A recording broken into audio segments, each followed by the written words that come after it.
Bonjour, bonjour chers abonnés. Comme nous vous avons promis la fois dernière, lors de notre dernière vidéo, il était question, n'est-ce pas, de parler chaque fois d'un problème, d'une maladie. Et aujourd'hui, nous avons, n'est-ce pas, décidé de vous parler du mal d'estomac, mal d'estomac qui sera vraiment développé avec le docteur Mohamed qui sort de Yaoundé, que nous avons l'insigne honneur, n'est-ce pas, d'accueillir sur Al-Shifa. Donc, docteur, bonjour. Bonjour, bonjour. Oui, dis-nous, on parle souvent, n'est-ce pas, du mal d'estomac. Qu'est-ce que ça veut dire exactement, le mal d'estomac? Oui, c'est une douleur abdominale qui se situe au-dessus du nombril, qui est communément appelée mal d'estomac. Mais scientifiquement, c'est une inflammation gastrique. Ok. Et docteur, quelles sont vraiment les causes du mal d'estomac? C'est quoi le mal d'estomac? Vous avez dit que c'est les inflammations. Mais les causes, c'est quoi? C'est dû à quoi exactement? Oui. Pour ce qui est des causes, il y en a plusieurs. Il faudrait préciser que le mal d'estomac va de phase en phase. La phase 1, c'est ce que je viens de dire, les douleurs abdominales au-dessus du nombril. Ça, c'est la première phase. Vous pourrez arriver avec l'usure du temps à d'autres inflammations au niveau du dos, la poitrine qui se serre, les inflammations du globe oculaire. Vous irez jusqu'à l'ulcère d'estomac malheureusement. Donc les causes sont telles que une personne qui a une autre pathologie ou plusieurs pathologies, qui est sur médicaments. Très souvent dans le corps, il y a ce qu'on appelle un médicament à métabolisme et un médicament à stimulation directe. Donc lorsque vous prenez des médicaments à métabolisme, il se pourrait que cela puisse vous créer très souvent l'inflammation gastrique que nous avons appelée le mal d'estomac. La deuxième cause qui est à effet moindre, ce sont ces personnes qui passent toute la journée sans boire de l'eau, puisque l'eau est la consommation d'eau est une intervention qu'on appelle l'hydrothérapie. Lorsque vous vous privez d'eau, ou même de nourriture, précisément le petit déjeuner, le matin, vous vous exposez à des douleurs gastriques. D'accord, dites-nous, bon, en passant entre parenthèses, hein, quand vous parlez de boire de l'eau, quels sont les mécanismes, quelles sont les quantités et quelles sont les phases, les fréquences, voilà. D'accord. Parlant de la consommation d'eau, il faut déjà ne pas la boire de manière hasardeuse pour que cela ait l'effet escompté, c'est-à-dire l'hydrothérapie. Vous vous réveillez le matin, vous prenez 2 verres d'eau à jeun sans s'être brossé les dents. L'objectif, c'est de transporter les enzymes qui sont au niveau de la zone buccale vers l'intérieur du ventre, donc dans la zone gastrique, et cela vous permettrait de détruire les bactéries. Maintenant, l'autre apport bénéfique, c'est-à-dire ce qu'on appelle faciliter le drainage, c'est que si vous avez pu prendre la veille des médicaments ou de la nourriture, cette eau permettrait de drainer jusqu'à dans les zones de carence, c'est-à-dire les zones qui ont besoin de ces nutriments et autres, de l'oxygène. C'est cette eau-là qui va pouvoir jouer le rôle régalien. Ok, merci docteur. Bon, dites-nous, quelles sont les personnes exposées, vraiment, qui sont exposées au mal d'estomac? Bon, véritablement, les victimes, il y a des personnes atteintes du diabète, parce que pour stabiliser le diabète, vous avez des produits, on va les appeler comme ça, pour la plupart des cas chimiques, donc qui ne sont pas facilement digérables, ce sont des produits acides, qui stabilisent bien évidemment le taux de la glycémie et autres, mais cela a des effets secondaires qui exposent le patient à des irritations telles que l'irritation gastrique autant pour moi. Donc, vous avez la tension, vous avez une personne qui a par exemple une hépatite chronique, parce que c'est là l'obligerait chaque fois à trouver des solutions aux multiples affres que cela va lui apporter, et en prenant les médicaments, ça peut même être un médicament naturel, lorsqu'on ne maîtrise pas la méthodologie de consommation, vous allez vous retrouver avec le problème de mal d'estomac. Ok, dites-moi docteur, est-ce que vraiment il y a une solution de guérison complète avec les produits naturels? Oui, il y a effectivement, ça je peux vous dire, yeux fermés, qu'il y a des solutions dans la durée en termes de guérison échappe même à l'entendement de plusieurs personnes, parce qu'il faut comprendre, dans une intervention thérapeutique, il y a deux approches. Il y a des médicaments à métabolisme, c'est-à-dire le métabolisme, c'est le contraire de l'anabolisme. C'est-à-dire l'anabolisme, c'est que l'organisme, du fait de plusieurs raisons, que je vais pas entrer dans les détails pour ne pas nous perdre dans le sujet, fabrique des membranes qui isolent les oligo-éléments des cellules, et vous allez vous retrouver avec le manque d'oxygène, le manque de vitamines, post-nourriture, et même les molécules de ces médicaments-là qui ne vont pas arriver au niveau de la carence. Ça, c'est l'anabolisme. Maintenant, le métabolisme, c'est la destruction par le corps du médicament que vous avez pu prendre pour que la molécule soit produite, afin que cette molécule aille par principe de stimulation dans la zone de carence. Donc, pour revenir et faire court, le traitement, lorsque vous le maîtrisez, c'est-à-dire dans le contexte naturel qui est le bio, vous avez une durée on ne peut plus courte pour guérir du mal d'estomac. Oui, docteur, dites-nous, est-ce que, comment je vais dire, ce traitement naturel, comme on a souvent l'habitude de dire, les produits naturels n'ont pas de dose, comment est-ce que vous réussissez donc à guérir le mal d'estomac avec les produits naturels, et quelles sont les doses que vous prescrivez et comment enfin, ça se passe? Parce que, vous savez, généralement, les malades sont un peu désordonnés. Un peu désorientés. Désorientés. Et quand ils prennent les produits, ils ont peut-être 10 produits autour de lui pour une maladie. Et maintenant, quand vous leur donnez vos produits, est-ce qu'il y a des orientations spécifiques pour pouvoir vraiment réussir à atteindre l'objectif de la guérison? Oui, bien évidemment, on commence par sensibiliser les personnes pour leur dire qu'un traitement n'est pas une vie aussi désordonnée.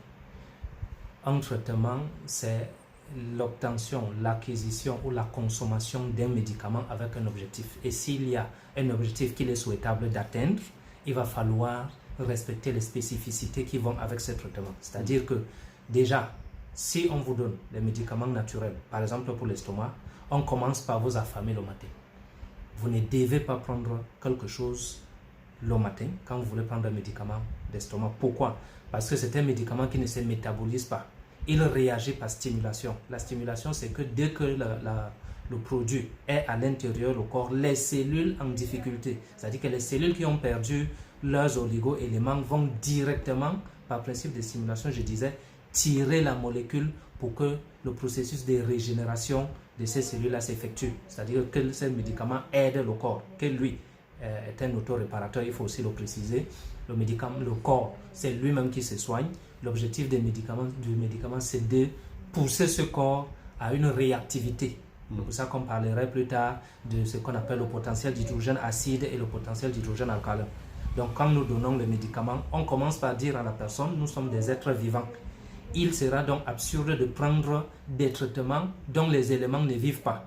Pour mieux comprendre, au lieu de vous donner une tomate en fruits, qui a à l'intérieur la vitamine C, qui est un nutriment qui vit, si on vous donne une tomate qui a été transformée, par exemple, ça ne sera pas pour le traitement, il faut que ce soit pour la consommation simple. Donc, dans les médicaments que nous faisons, la durée est justifiée par le fait que nous faisons des compositions avec des éléments qui vivent pour mettre dans un corps qui vit. Vous comprenez tout de suite qu'il y aura compatibilité forcément.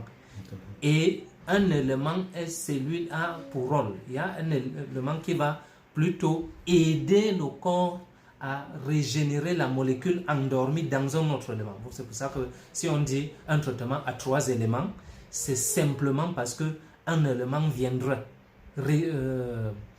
stimuler la molécule dans l'autre qui a donc pour objectif de soigner le mal d'estomac. C'est pour ça qu'il y a plusieurs éléments, il peut y en avoir 3 dans un seul médicament. Maintenant, pour répondre sur le problème de dosage, je ne vais pas me mettre à justifier ce que les autres font. Mais je vais simplement dire que ce procès qu'on fait aux naturopathes en général et aux traitants en particulier peut même s'avérer faux pour la raison simple que les médicaments naturels, vous trouverez des formules qui ont soigné des gens depuis 30 ans. Si vous allez jusqu'à me dire que pendant 30 ans on n'a pas maîtrisé le dosage, ça veut dire qu'on dit que pendant 30 ans on ne fait que tuer les gens. Or, la pérennisation d'une activité est mieux par le résultat. Ça veut dire que si on continue dans une durée très prolongée à soigner les gens, ça veut dire qu'il y a des résultats. Et s'il y a des résultats, ça veut dire qu'il y a des dosages qui sont plus ou moins respectés. Maintenant, nous avons une formation spécifique. Il faut préciser que j'ai, en plus de cette qualité de naturothérapeute, j'ai la formation en diététique.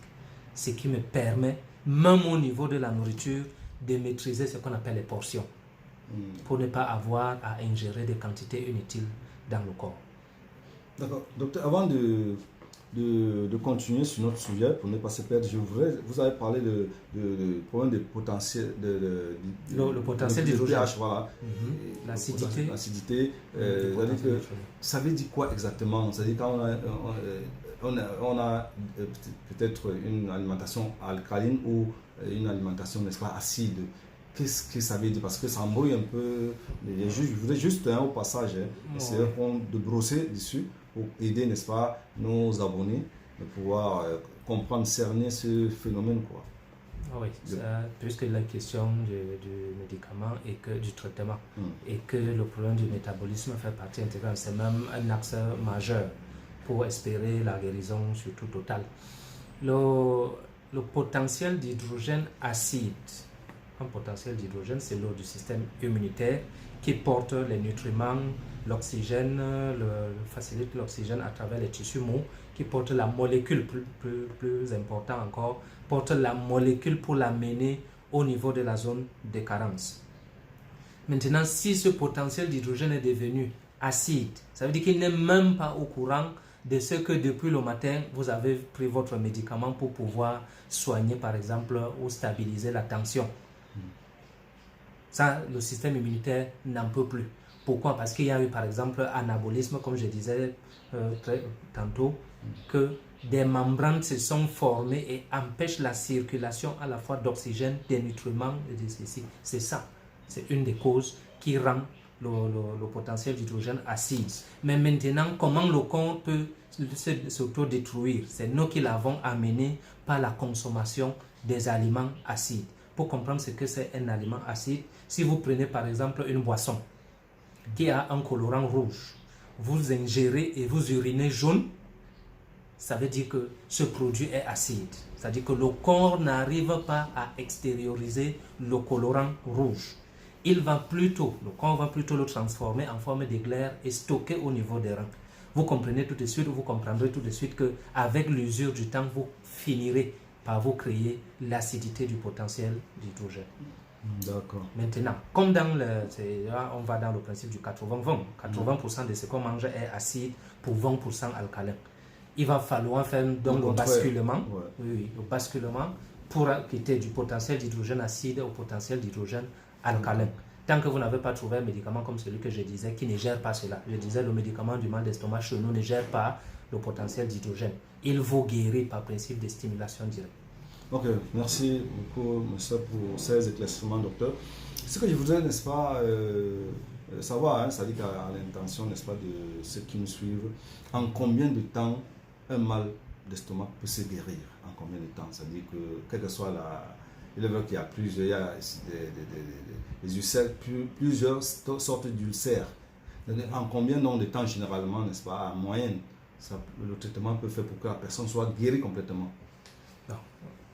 Comme nous sommes dans le volet mal d'estomac, je vais m'arrêter là pour donner ce que c'est la durée. Parce que j'ai dit, la spécificité du traitement du mal d'estomac est qu'à jeun, on vous donne le médicament et on vous laisse faire 2 à 3 heures de temps sans pouvoir manger quelque chose pour que le principe de stimulation suffise. Ça fait que si votre mal d'estomac, vous avez causé par exemple la gamma, qui est le gonflement d'estomac, de manière à l'enlever de son écosuture de 135 à plus que ça, lorsque vous avez régénéré les oligo-éléments des cellules qui, pendant leur carence, aident ou alors contribuent malheureusement au gonflement du mal d'estomac, une fois que vous les avez régénérés, l'estomac va revenir à son écosuture normale. Mais je vous assure, tout le monde aura à le vérifier, c'est une journée de traitement. Une journée, vous dites? C'est une journée de traitement. Pour la raison simple que même le métabolisme dure 45 minutes. Quand vous avez pris un médicament, c'est 45 minutes de temps et le corps réussit à détruire ces médicaments et produire la molécule dont il y a une autre phase pour l'amener, je disais, pour faciliter le drainage, c'est-à-dire l'amener à la zone de carence.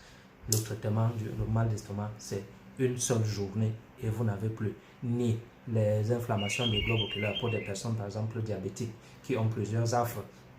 Au point où vous allez vous étonner, le mal d'estomac va jusqu'à faire plus mal que le diabète, que la tension, que toute autre chose, et même hépatite. Puisque c'est ici le point focal. Vous mangez, c'est d'abord dans l'estomac que pourra se passer la digestion. Vous prenez un médicament, c'est dans l'estomac que pourra se passer le métabolisme. Vous buvez, c'est le point de chute premier, c'est l'estomac avant de dispatcher. Donc, c'est une zone hautement sensible qu'il n'est même pas souhaitable de chercher à guérir autre maladie si vous n'avez pas commencé par soigner votre estomac. Oui, docteur, ce qui m'intrigue un peu, hein, peut-être je me mets un peu à la place, n'est-ce pas, des téléspectateurs. Vous savez qu'il y a plusieurs styles, sortes d'ulcères. C'est-à-dire que quand on parle d'ulcères, ça dit que je me dis, hein, moi en tant que profane, il y a des blessures.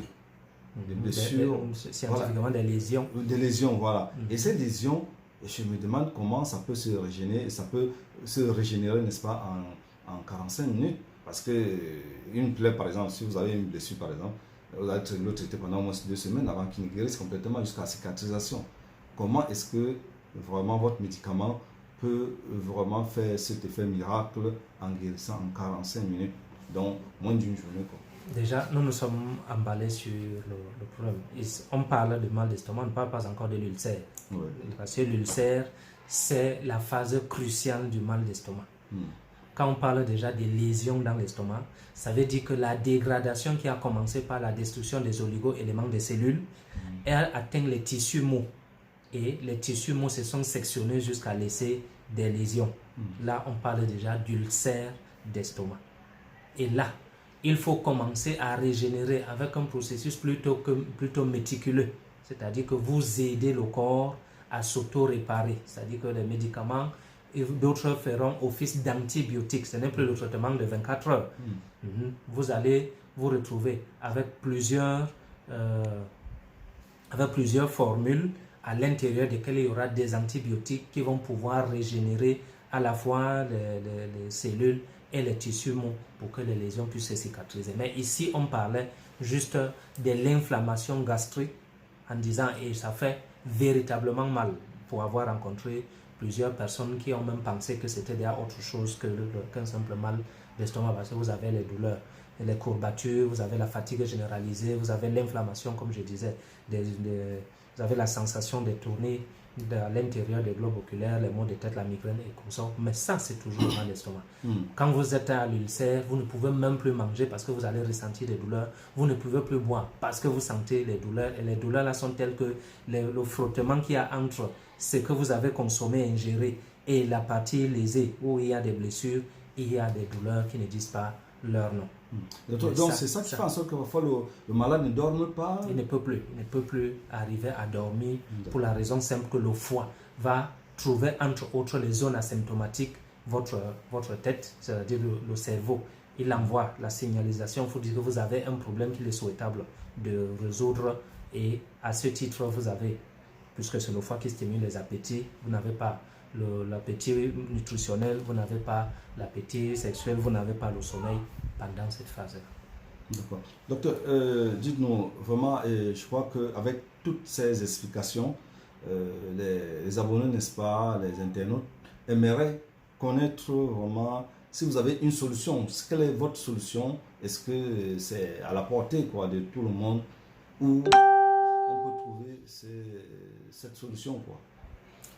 Oui, nous allons mettre les petits plats dans les grands. C'est-à-dire qu'après avoir expliqué, nous allons donner à vos abonnés, pour parler simple, la possibilité pour ceux qui sont dans les zones tropicales de pouvoir utiliser eux-mêmes le traitement. C'est-à-dire que nous allons mettre des éléments qui, en dehors du Cameroun, même dans la zone CEMAC en Afrique, la plupart de ces choses-là sont connues dans beaucoup de pays. Si vous avez identifié l'herbe qui fait office d'antibiotique, les éléments qui font exciter la molécule à l'intérieur, une fois que la composition est faite, on va les mettre directement et chacun peut pouvoir se soigner et nous envoyer ces gentillesses et le témoignage. D'accord. Donc, ça veut dire que vous allez donc identifier ça veut dire que ces produits, vous allez indiquer ces produits aux internautes ou à nos abonnés, ou il faudrait, n'est-ce pas, quand on vous contacte, ça dépend je ne sais pas comment vous faites. Est-ce que vous pouvez faire ce cadeau à nos abonnés, ceux qui sont, comment je vais dire, qui sont rusés d'aller en brousse, aller identifier ces éléments afin de composer ce médicament. Vous savez très bien que tout ce qui aide est à portée de main. Nous avons juste un problème de considération. On se dit que le médicament, lui, il est déjà passé par le laboratoire biochimique, il est concentré, il est dans une température connue. Mais pour la plupart des cas, les solutions sont à portée de main. C'est le fait de ne pas le faire qui crée les complications dans le corps. Donc, nous allons mettre les images à l'intérieur ou à la suite de notre intervention. Nous allons mettre des images et expliquer comment est-ce que ça se fait, comment est-ce qu'on prend, puisque nous ne pouvons pas demander à tout le monde que les gens quittent la Côte d'Ivoire, peut-être le Ghana, un peu partout pour venir nous rencontrer. La solidarité humaine, elle est d'abord plus africaine, sans offenser les autres. Et chez nous, nous avons évolué, même si ça nous joue des tours, nous avons évolué par une solidarité qui est parfois même contre l'économie. Mais ça ne nous dérange pas, nous allons pouvoir mettre à l'appréciation et au grand bonheur des abonnés, nous allons mettre les informations qu'il faut et que chacun peut se soigner. Et cela les pousserait peut-être pour des pathologies un peu plus compliquées de nous contacter en sachant que ça c'est notre domaine de compétence. Okay. En passant, n'est-ce pas, bien sûr qu'on a essayé de toucher, n'est-ce pas, tout le questionnement, n'est-ce pas, de nos abonnés par rapport à ce mal d'estomac. Donc, est-ce que vous avez aussi l'expertise par rapport à cette maladie qu'on dit dite incurable? Vous avez l'expertise parce que là, on va laisser vos contacts sur la vidéo. On va vous laisser votre contact. Est-ce que des gens qui ont des maladies dites incurables peuvent vous contacter, nous contacter, n'est-ce pas, pour pouvoir se soigner auprès de vous? Oui, je ne veux pas dire qu'il était temps, puisque beaucoup de personnes ont fait des efforts dans le domaine de la santé naturelle. Le problème était que c'était presque unilatéral, c'est-à-dire qu'on a fait des efforts pour dénicher ou conserver même le patrimoine vaste de la pharmacopée que détenaient nos ancêtres, mais ce sont les autres qui ont pensé que du moment où vous n'avez pas brandi des diplômes universitaires qui vont à l'infini, vous n'avez pas qualité de parler du traitement. Mais aujourd'hui, tout le monde est en train de reconnaître que l'idéal pour chacun est de se soigner de manière naturelle parce que c'est le bio qui est plus compatible avec l'être humain. Donc, effectivement, sans prétention, nous avons juste une information réussi à faire échapper à des personnes, et les témoignages sont. Il faut préciser que nous intervenons presque dans tout l'étendue du territoire. Nous avons réussi à faire échapper à certaines personnes les dialyses pour une insuffisance rénale. D'aucuns vous diront que ça ne se soigne pas.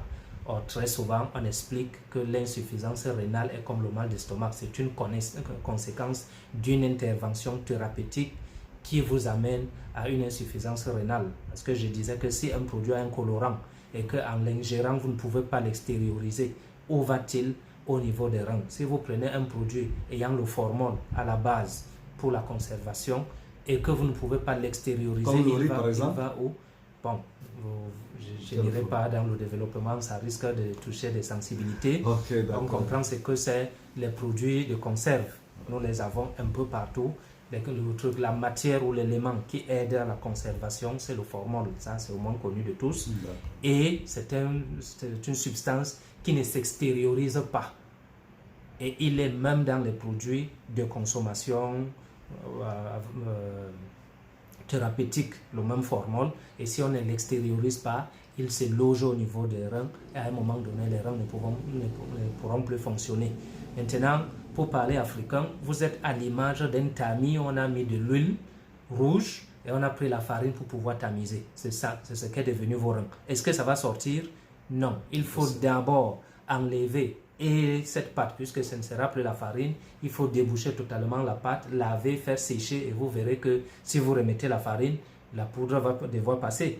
Donc, c'est ce débouchage de la ceinture rénale qui ne revient pas. Il faut le reconnaître.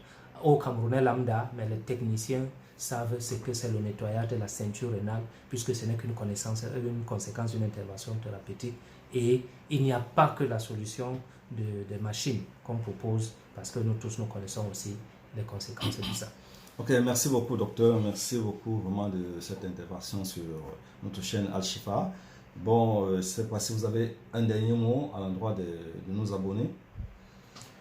Oui, le mot de fin est que chacun comprenne que nous sommes des êtres qu'on peut qualifier en science des animaux bio-végétales. Autant nous vivons, autant nous sommes compatibles à la végétation qui vit. Il se trouve donc que dans ce qui vit au niveau de la forêt, il y a l'écorce, il y a la feuille. Et il y a des feuilles dont les concentrés deviennent nécessaires quand on les a séchées. Il y a des écorces dont les concentrés sont nécessaires quand je parle là des molécules. Ils sont à l'intérieur, c'est pour ça que j'utilise le mot concentré. Les gens vont faire la récupération scientifique en disant concentré, c'est ce qu'on a déjà mis en compte. Non, il y a à l'intérieur ces molécules-là, mais pour d'autres, je dis bien, ça n'a d'effet que lorsqu'on a fait sécher, et pour d'autres, même le frais. Mais toujours est-il que chaque écorce détient une molécule qu'il faut connaître, manipuler pour pouvoir permettre au corps. Je dis bien, aucun médicament sur Terre ne soigne aucune maladie. Les médicaments ont les molécules apparentées aux carences, c'est-à-dire qu'à la destruction des cellules dans des parties données. C'est pour ça que quand vous avez l'absence des cellules bêta du pancréas, le pancréas est dans l'impossibilité de sécréter l'insuline et vous faites ce qu'on appelle une crise de diabète.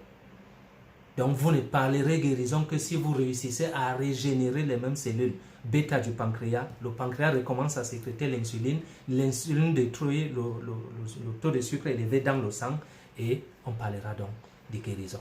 Mais si on connaît aller dans un voyage, on est aussi capable de faire un retour.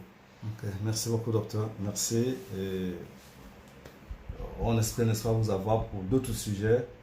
Et ceux qui ont n'est-ce pas, des suggestions par rapport à certains problèmes, par rapport à certaines maladies, qui nous écrivent en commentaire.